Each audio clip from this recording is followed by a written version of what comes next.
லகரம் டிவி நேயர்கள் அனைவருக்கும் வணக்கம். திருச்சி மாவட்டத்தில் இருக்கக்கூடிய திருச்சி மேற்கு தொகுதி நேரு திமுக சார்பாக போட்டியிடுகிறார். அதிமுக கூட்டணியில் இருக்கக்கூடிய அமமுக சார்பாக ராஜசேகரன் போட்டியிடுகிறார்.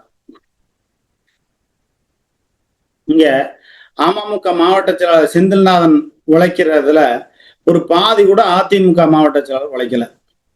சரி, அப்ப அதிமுக வேட்பாளர் மணப்பாறையில் போட்டிடுறாருல விஜயகுமார், அவருக்கு அமமுக நிர்வாகிகள் எப்படி ஒத்துழைப்பு கொடுப்பாங்க சொல்லுங்க பார்ப்போம்.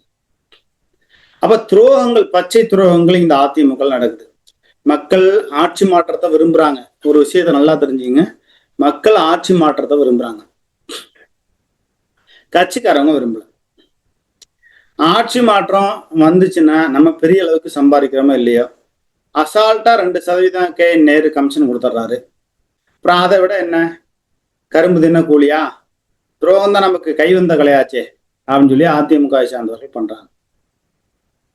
இப்ப அதிமுக பாஜக கூட கூட்டணி வச்சதுனால ஆட்சியை இழக்கக்கூடிய ஒரு நிலை வருது அப்படின்லாம் சொல்றாங்க. அதெல்லாம் நான் ஏத்துக்கவே மாட்டேன்.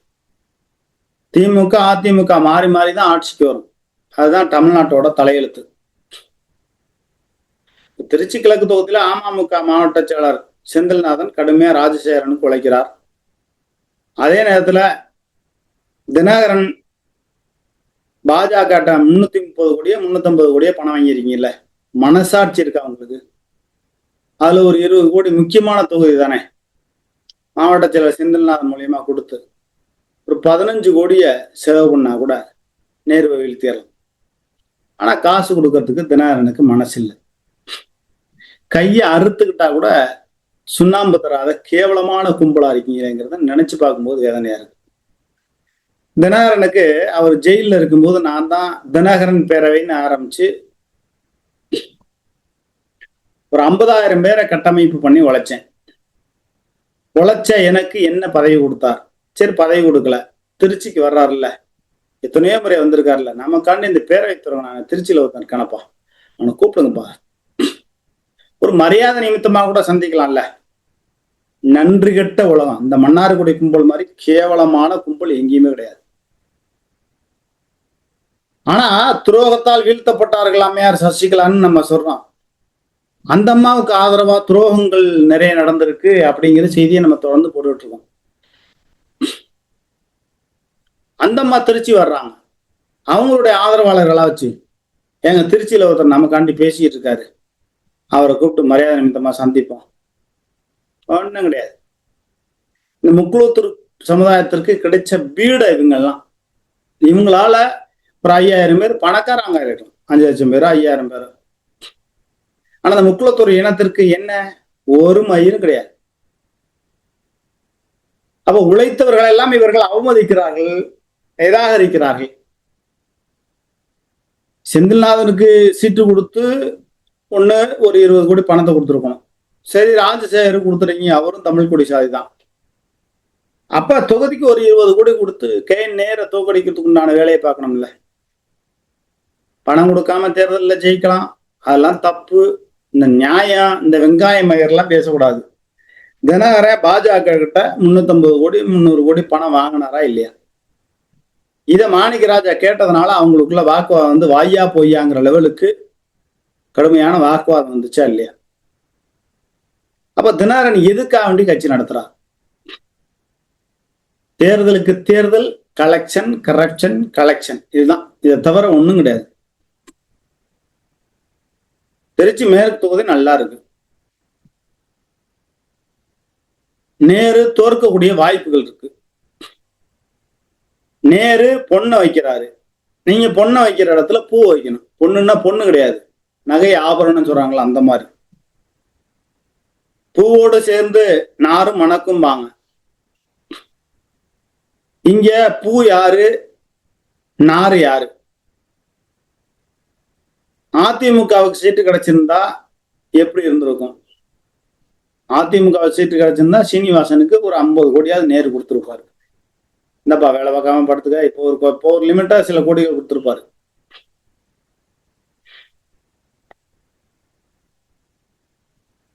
மக்கள் ஆட்சி மாற்றத்தை விரும்புகிற தருவாயில் இப்படி அதிமுகவை சார்ந்தவர்கள் துரோகம் பண்றாங்களே.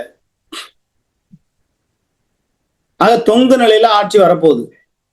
தமிழ்நாட்டுல பாஜக நினைக்கிற கணக்கு ஒரு 100 சீட்டு அதிமுக, ஒரு 80 சீட்டு திமுக, மீதி இதர சீட்லாம் கொஞ்சம் ஜெயிக்கிற மாதிரி வச்சு தொங்கு நிலையில கொண்டு வர போறாங்க. மிஷின்ல செட் பண்ணிட்டாங்கன்னு நினைக்கிறேன் கிட்டத்தட்ட.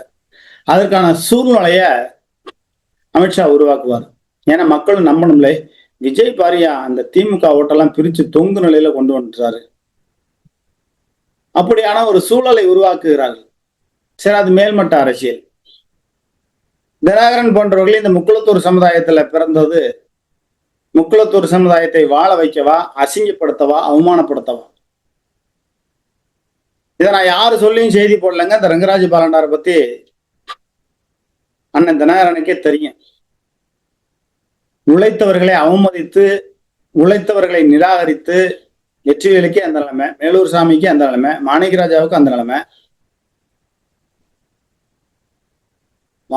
வாத்து ஆனந்துக்கு ராமநாதபுரத்துல அவருக்கு அந்த நிலைமை, செந்தில் பாலாஜி நல்ல வரைக்கும் திமுகவுக்கு போயிட்டார். திமுகவுக்கு போகாம தான் என்ன ஆயிருக்கும்?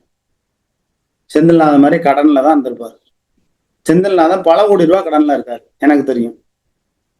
ஆனா அவற்றெல்லாம் நான் பேசினதில்லை, கேள்விப்பட்டிருக்கேன்.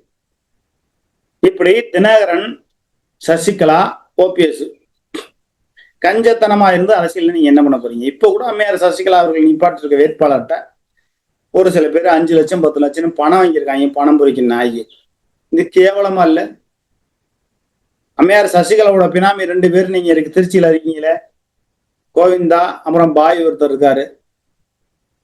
கிட்டத்தட்ட 2000 கோடிக்கு பினாமியா இருக்கீங்க. திருச்சியில மட்டும் அம்மையார் சசிகலாவுக்கு 2000 கோடி சொத்து இருக்குங்கிறாங்க. கொடுமை, எவ்வளவு பெரிய ஒரு கொடுமை! இவ்வளவு சம்பாரிச்சு வச்சுக்கிட்டு கோயம்புத்தூர்ல இருந்து ஒருத்தர் வர்றாரு, சீட்டு கிடைக்குமான்னு. நான் உழைச்சு கிட்டத்தட்ட 30 லட்சம் ரூபா வரையும் செலவு பண்ணியிருக்காரு. அவருக்கு நீங்க சீட்டு கொடுக்கல. அவங்க தாயை இழந்து நிக்கிறாங்க. அப்ப இதுக்கெல்லாம் யாரு பதில் சொல்றது? அம்மையார் சசிகலா அவர்களை நான் குறை சொல்ல முடியல. கூட இருக்க குள்ள நரிகள், கேடுகட்ட குள்ள நரிகள், கார்த்திக் போன்றவர்கள் பல பினாமிகளாக ஆகிவிட்டார்கள். இப்ப அம்மையார் சசிகலாவோட பினாமிகள் திருச்சியில 2 பேரு, இன்னும் தஞ்சாவூர்ல ஏறாரு, பட்டுக்கோட்டையில ஏறாரு. பல விஷயங்களை நம்ம வெளியிட போறோம். ஏற்கனவே பட்டுக்கோட்டையில இருந்து ஒருத்தர் போன் பண்ணி சசிகலா தரப்பு என்கிட்ட கொலை மிரட்டல் கொடுத்தார். ஏய், உனக்கு பாக்குறான்டா, எடுக்கிறேன்டா, வெட்டுறேன்டான்னாரு. இந்த சசிகலா கும்பல், அம்மையார் சசிகலா கும்பல் ஒருபோதும் மாறாது. அம்மையார் சசிகலா அவர்களை நான் குறை சொல்ல மாட்டேன். அவங்களுக்கு இதெல்லாம் தெரியாம நடக்குது. தெரிஞ்சா கூப்பிட்டு கண்டிச்சிருவாங்க. அவங்கள பத்தி எனக்கு தெரியும். ஆனால் அம்மையார் சசிகலாவோட ஆதரவாளர்கள் இப்படி மிரட்டுகிற போக்க நீங்க தொடர்ந்து செஞ்சீங்கன்னா இன்னும் பல செய்திகளை நான் வெளியிட வேண்டியது. அம்மையார் சசிகலாவோட ஆதரவாளர்களுக்கே தெரியும், அவங்களுடைய வீட்டுல உள்ளவங்களுக்கு, அவங்களுடைய உறவினர்களுக்கு என்ன தெரியும். அச்சமின்றி சமரசமின்றி அம்மையார் சசிகலாவோட பினாமிகளை எங்கெங்க சொத்து வச்சிருக்காங்க, அந்த சொத்துக்களை பத்தி மத்திய மாநில அரசுக்கு தெரியும். இதெல்லாம் நானும் வெளியிடுவேன்.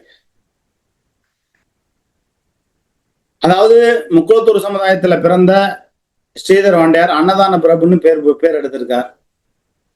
அன்னதான பிரபுன்னு அம்மையார் சசிகலா பேரையும் சொல்ல முடியாது, ஓபிஎஸ் சொல்ல முடியாது, தினகரனையும் சொல்ல முடியாது. குரு பூஜைக்கு 2 லட்சம் பேருக்கு அன்னதானம் போடுவாரு ஸ்ரீதர் வாண்டையார். இப்ப இந்த முக்குளத்தூர் சமுதாயத்துல பிறந்த டிடிவி, ஓபிஎஸ், தினகரன் பெரிய அவமானம். இப்ப கவுண்டரு எடப்பாடி பழனிசாமி எப்படி கட்சியை கைப்பற்றி எப்படி பண்றாரு பார்த்தீங்களா? அதுக்கும் ஒரு திறமை வேணும். எது எப்படியோ அம்மையார் சசிகலாவோட பினாமிகள் திருச்சியில ஒரு 3 வேட்பாளரை நிப்பாட்டிருக்காங்க. இந்த ஆண்டு 200 ஓட்டு வாங்க முடியாது.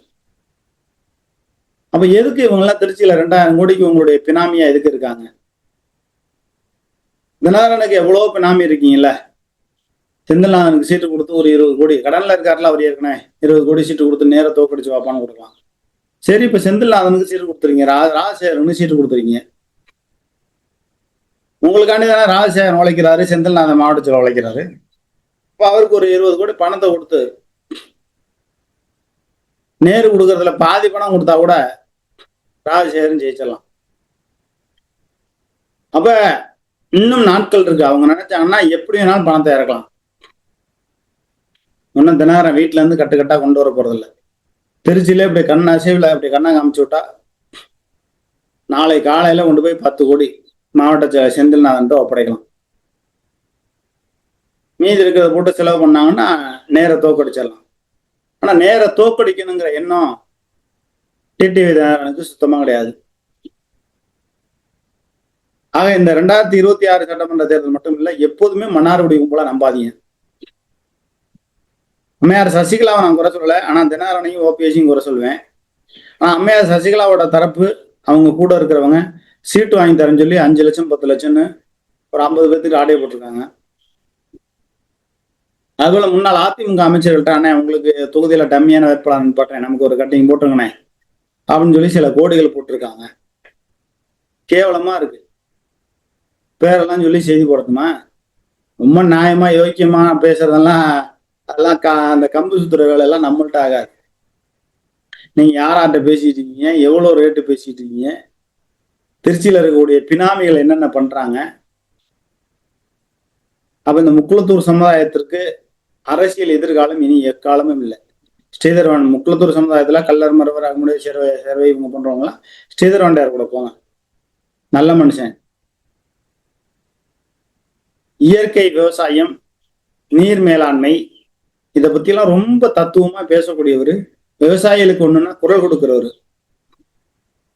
அதனால ஸ்ரீதர்வாண்டியார் பின்னாடி போயிருங்க, அதான் சரியா இருக்கும். நீங்க திமுக அதிமுக அப்படிங்கிறதெல்லாம் தாண்டி ஸ்ரீதர்வாண்டியார் பின்னாடிப்பாங்க. இப்பவும் சொல்றேன், அண்ணன் தினகரன் அவர்கள், நீங்க உழைத்தவர்களெல்லாம் மறந்து விட்டு நன்றி இல்லாத நிலைமையில பிஜேபி 300 கோடி ரூபாய்க்கு மேல பணம் வாங்கிட்டு ஒத்த பைசா எடுத்து செலவு பண்ணாம அடுத்தவங்களை கொதிக்க வச்சு அடுத்தவங்க வயிற்றுல அடிச்சு நீங்க இப்படி பணம் சேர்த்து என்ன பண்ண போறீங்க? திருச்சி மேற்கு தொகுதிக்கு உடனடியா ஒரு 20 கோடி அனுப்புங்க. அப்படி அனுப்பினா உங்களை மாதிரி அரசியல் பீடை யாருமே இல்லைன்னு தான் சொல்லணும். உங்களுக்காண்டி உழைச்சி நடுத்தருவில் நின்றவங்க சேப்லாப்டி மணிமாறன் மாவட்ட செயலாளர், நான் தினகரன் பேரவை ஆரம்பிக்கும் போது அவரை மாவட்ட செயலாளர் போட்டிருந்தேன். கட்சியிலையும் அவர் மாவட்ட செயலாளர். அவர் இறந்ததுக்கு போனீங்களா? வெற்றிவேல் இறந்ததுக்கு போனீங்களா? என்ன கேடுகட்ட அந்த உலகத்துல கேடுகட்ட மனித பிறவிகளாக இருக்கிறீங்களேன்னு நினைச்சு பார்க்கும்போது நமக்கு வேதனையா இருக்கு. எவ்வளவு சொன்னாலும் புத்தி ஏற போறதில்லை. உடனே நாளைக்கு 20 கோடி கொடுத்து மாவட்ட செயலர் செந்தில்நாதன் அப்படியே கொடுத்து ராஜையார் அப்படியே வெற்றி பெற வச்சு கூட்டுவாங்க பண்ணு தினகரன் சொல்ல போறாரா? இன்னமும் மன்னாருடைய கும்பல் கஞ்சமாகவும் வசூல் செய்யக்கூடிய வேலைகளையும் தான் செஞ்சுட்டு இருக்கீங்க. திருந்துங்கள்.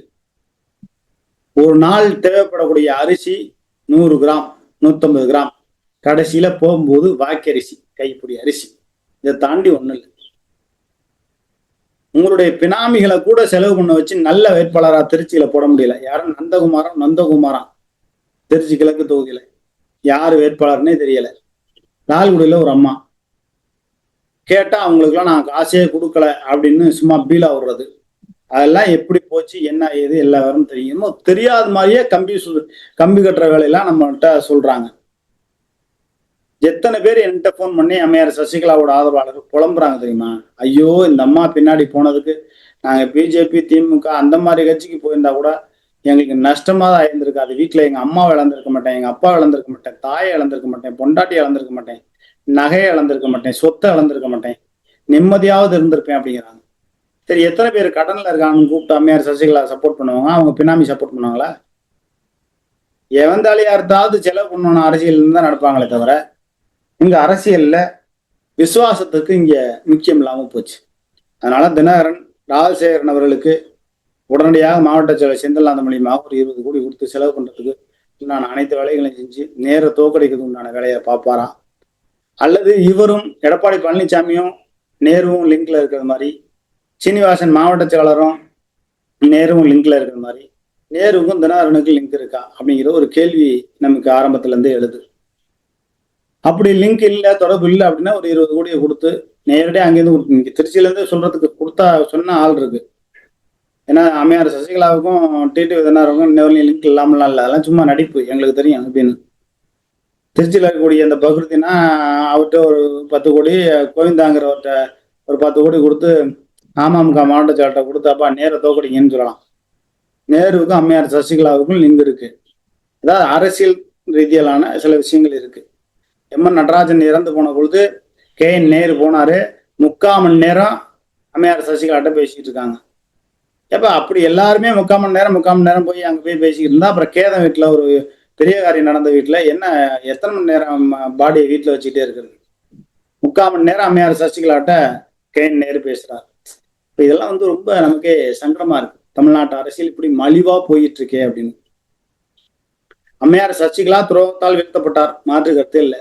அம்மையார் சசிகலா அதிமுக பொதுச் செயலராக வரணும், மாற்று கருத்து இல்லை. அம்மையார் சசிகலாவிடம் இந்த அதிமுக அவங்க பொதுச் செயலாளர் வந்தாங்கன்னா அந்த கட்சியை ஆளுமையா கொண்டு போவாங்க, மாற்று கருத்து இல்லை. ஆனால் அம்மையார் சசிகலாவை சுத்தி உள்ள அனைவரும் பல பேர் இன்னொன்றளவும் பணம் வசூல் செய்து கொண்டும் வருகிற பெண்களை தவறாக பயன்படுத்தியும் பல்வேறு தவறுகள் நடந்து கொண்டுதான் இருக்கிறது. அங்க என்ன நடக்குதுங்கிறது நமக்கு தெரியாம இல்லை. நான் நாகரிகம் கருதி சில செய்தியை நம்ம வெளியிடாம இருக்கோம். தேனி கர்ணன் அம்மையார் சசிகலா வண்டி எவ்வளவு உழைச்சிருக்காரு, அவருக்கு சீட்டு கொடுத்திருந்தப்ப அவர் 10 கோடின்னு சொல்லி கொடுத்துருக்கலாம்ல. ஏன் திவாகரன் அவர்களுக்கு தெரியாதா? அப்ப எல்லாத்தையும் அதாவது இவர்கள் கல்லரு, இப்ப நான் கல்லரு, அவங்கெல்லாம் உயர்ந்த கல்லரு, நாங்கெல்லாம் தாழ்த்தப்பட்ட கல்லரா? தாழ்த்தப்பட்டவங்கன்றது இன்னைக்கு யாரும் கிடையாது. எல்லாருமே பட்டியல் இனமா இருந்தாலும் சரி, எல்லாருமே அவங்க ஒரு அடையாளம் தேவேந்திரர் அப்படிங்கிற மாதிரி எல்லாம் வந்துட்டாங்க.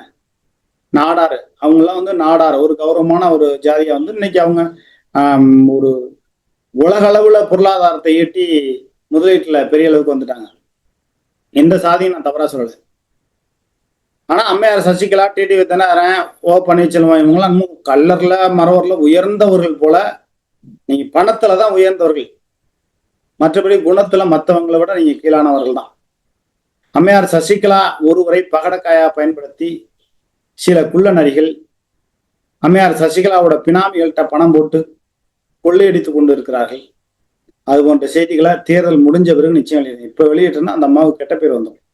ஆனா அந்த அம்மாவை ஏமாற்றுகிற பினாமிகள் யாராரு? ஒரு உடையார் ஒருத்தர் இருக்காரு, திருச்சியில 2 பேர் இருக்காங்க. பல செய்திகளை நான் வெளியிடுவேன். திருச்சி மேற்கு தொகுதியில நேரு அவர்களை வீழ்த்த உடனடியாக திருச்சியில இருக்கக்கூடிய அம்மையார் சசிகலாவோட பினாமி, தினகரனோட பினாமி இவங்கள்ட்ட சொல்லி மாவட்ட செயலர் அமமுக மாவட்ட செயலர் செந்தில்நாதன் அவர்கள்ட்ட ஒரு 20 கோடி கொடுத்து தேர்தலில் செலவு பண்ண சொன்னா நிச்சயமா நேருவை வீழ்த்தலாம். தினகரன் மனம் திருந்தி சமத்துவ நிலையில ஸ்ரீதரவண்டையார் போல நல்ல மனுஷனா இந்த முக்குளத்தூர் சமுதாயத்துக்கு உழைக்கக்கூடியவராக இருந்தா மாவட்ட செயலர் செந்தில்நாதன் ஒரு 20 கோடி கொடுத்து, ராஜசேகரன்ட்ட ஒரு குறிப்பிட்ட தொகையை கொடுத்து எல்லாரும் சேர்ந்து நேருவை வீழ்த்ததுக்கு உண்டான வழியை பார்ப்பாங்களா? இல்லை எடப்பாடி பழனிசாமியும் நேரும் லிங்க்ல இருக்கிற மாதிரி தினகரனும் லிங்க்ல இருக்காரா அப்படிங்கிற ஒரு கேள்விக்குறி இருக்கு. என்ன நடக்க போகுதுங்கிறத நம்ம பொறுத்து வந்து பார்ப்போம். நன்றி, வணக்கம்.